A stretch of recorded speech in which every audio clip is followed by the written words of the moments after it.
Pensar rápido demais pode ser uma armadilha para quem quer se comunicar melhor. Isso pode destruir a sua clareza, a sua confiança e ainda prejudicar a percepção que as pessoas têm sobre você. Então, se você quer se comunicar com segurança e ganhar o respeito das pessoas, você precisa entender o que é pensar rápido de verdade. Nesse vídeo eu vou te mostrar qual é o problema real de pensar rápido demais, a psicologia por trás da velocidade de pensamento e o jeito certo de pensar rápido, com estratégia, de um jeito que você vai conseguir se comunicar muito melhor. Meu nome é Elton Silva e eu vi e vivi essas situações ao longo de mais de 20 anos que eu tenho de experiência na área jurídico-empresarial. E agora eu ajudo pessoas do Brasil inteiro a melhorarem a comunicação e a aprenderem a sua oratória. Para você entender por que pensar rápido demais é um problema, vamos dar uma olhadinha no que o Steve Jobs fez numa situação de pressão. O ano é 1997, ele está voltando para a Apple, a empresa está praticamente falida e ele faz várias mudanças que deixou muita gente muito brava lá dentro da empresa. Vários projetos foram cancelados, várias coisas mudaram e ele está nessa conferência aí explicando um novo modelo, a nova política, a nova forma de pensamento da empresa. Um desenvolvedor levanta e faz uma ofensa direta. Diz que ele não sabe o que está falando, diz que ele não entende, provoca ele, tentando testar o conhecimento técnico dele. E na hora de responder esse desenvolvedor, o Steve para por um período que naquele momento parece uma eternidade. Quero que você venha aqui comigo dar uma olhadinha nesse vídeo e observa quanto tempo o Steve Jobs fica em silêncio antes de começar a dar resposta. Vamos dar uma olhadinha nisso aqui. Yes. Mr. Jobs, you're a bright and influential man. Here it comes. It's sad and clear that on several counts you've discussed, you don't know what you're talking about. I would like, for example, for you to express in clear terms how, say, Java, in any of its incarnations, addresses the ideas embodied in OpenDoc. And when you're finished with that, perhaps you could tell us what you personally have been doing for the last 7 years.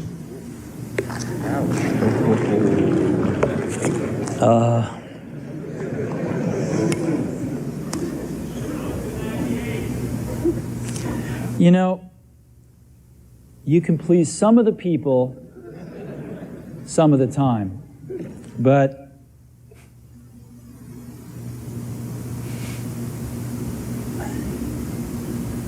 one of the hardest things when you're trying to affect change is that people like this gentleman are right in some areas.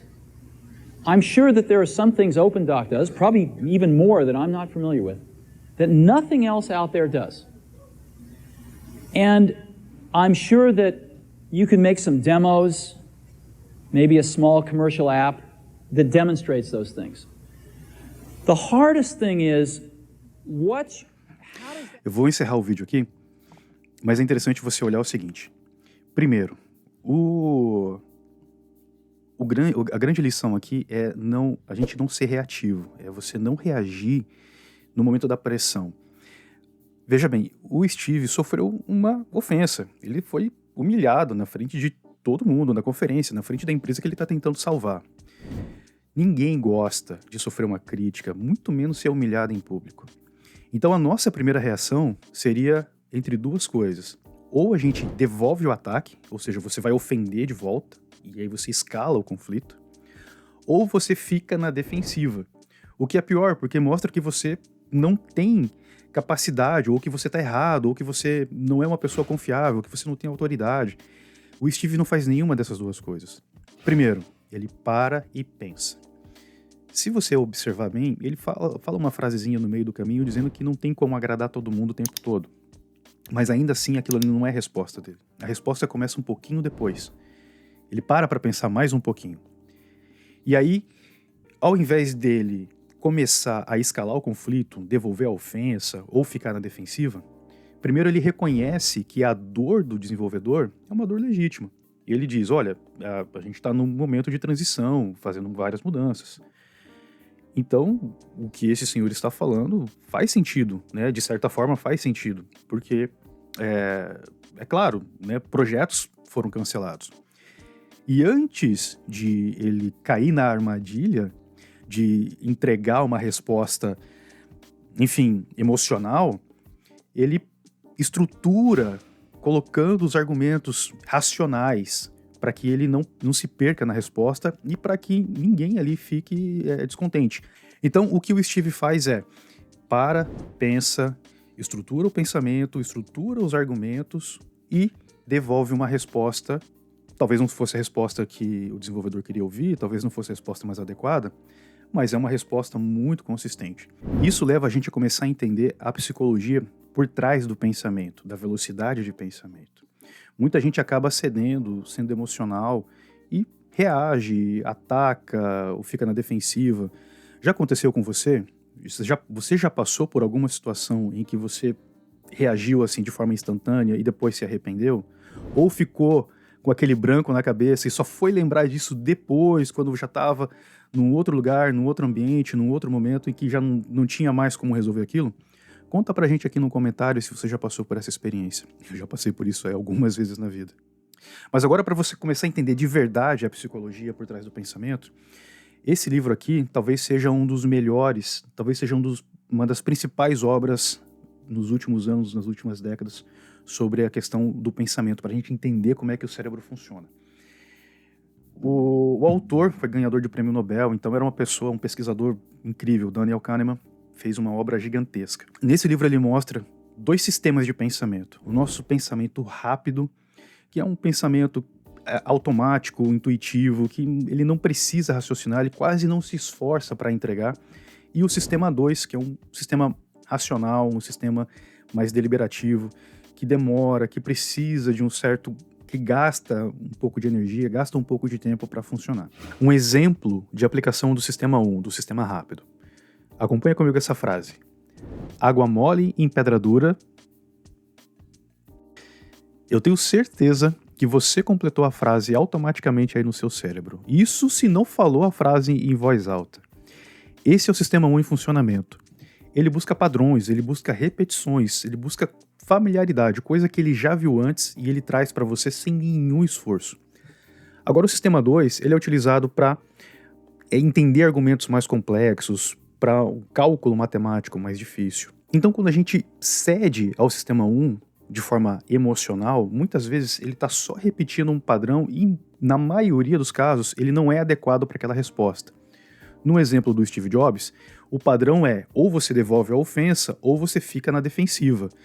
As duas formas seriam ruins naquele momento, naquele contexto. Por isso a gente consegue fazer alguns ajustes controlando o sistema 1 ou dando para ele subsídios para novos padrões que se encaixam. O sistema 2 tem uma característica que é de ajustar ou renovar o sistema 1. É como você aprender a dirigir. No começo, você senta no banco do motorista e tem um monte de coisas acontecendo. Você tem que cuidar do câmbio, trocar a marcha, acelerar com a intensidade correta, frear com a intensidade correta, olhar para os lados, olhar para frente, olhar para os espelhos. É um monte de coisa acontecendo, você não está acostumado com aquilo. Leva um tempo para você aprender. Depois que você já está acostumado, depois que você já aprendeu a dirigir, você simplesmente entra no carro e vai. O sistema 1 é eficiente porque ele utiliza padrões. E você sabe quem também gosta de padrões? O YouTube. Então se você está assistindo o vídeo e está gostando até aqui, deixa o seu like, se inscreve aqui no canal. O YouTube reconhece que o material é bom, ele recomenda os nossos vídeos e ajuda a gente a crescer e a produzir mais conteúdos. E falando em padrões, esse é o jeito certo de você conseguir pensar rápido, com estratégia, com segurança e entregar uma boa resposta na hora que você estiver sob pressão, na hora que você tiver que falar sobre improviso, tiver que falar de repente sem preparo. Esse caso é a principal estratégia que o professor Matt Abrams coloca aqui nesse livro. Pense rápido e fale melhor. É um livro que tá bombando aqui no Brasil. Eu particularmente já acompanho o trabalho do professor Matt Abrams há algum tempo. Esse é um livro que já existe lá fora já faz alguns anos. E agora chegou no Brasil, se eu não me engano, foi lançado ainda em 2025. A principal estratégia para você conseguir pensar rápido e falar com segurança é justamente você organizar o seu cérebro, ou na verdade treinar o seu cérebro, para que você tenha padrões de pensamento e na hora da pressão você simplesmente coloque, preencha ele. É como dirigir. Você já entende os padrões ali, a mecânica de acelerar, de trocar de marcha, de virar o volante. Você não tem que ficar pensando nessas coisas. O que você tem que fazer é decidir para onde você vai e cuidar das coisas que estão acontecendo ali na hora. Quando você tem padrões de pensamento já bem estruturados, é isso que você vai ter. Você já sabe dirigir, você já sabe usar esses padrões e você não vai ter tanto trabalho.